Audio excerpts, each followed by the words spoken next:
আমাদের ভাই ধারণা নেই যে মিলিটারির কি অবস্থা।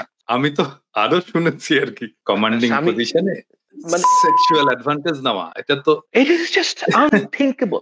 মানে একটা জেনারেল লেভেলের লোক তার মেয়ের থেকে কম বয়সী র্যাঙ্ক পাওয়া মেয়েদেরকে সে সেক্সুয়ালি অ্যাবিউজ করেছে। একটা জেনারেল আমাদের বাবাদের কন্টেম্পোরারি অফিসারদের কাছে আমি এই জিনিসটা অনেকের কাছে শুনেছি। এরশাদ সাহেবের তো আসলে এই ব্যাপারে বেশ দুর্নাম ছিল, কিন্তু এরশাদ সাহেব কিন্তু কখনোই কোনো মিলিটারি অফিসারের ওয়াইফদের সাথে কখনোই কোনো অ্যাডভান্সমেন্টের দিকে যাননি।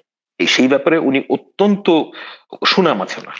আর আমাদের দেশের এখনকার জেনারেলরা ফোর্সের এগুলো এগুলো বলা খুব ডিফিকাল্ট। আমি আরেকটা এক্সাম্পল দিই, মানে যখন বিডিআর কার্নেসটা হলো ওই সময় আমাদের এইচআর ম্যানেজার ছিল একজন এক্স মেজর আর কি।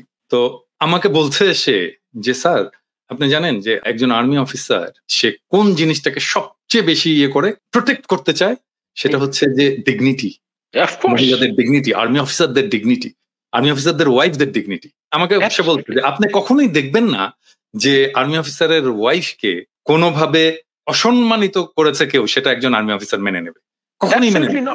এটা বেশি দিন আগের কথা না, 2008 সালের ঘটনা, এবং জাস্ট 16 বছরের মধ্যে এটা পুরোপুরি ধ্বংস হয়ে গেল। ধ্বংস করে ফেলেছে।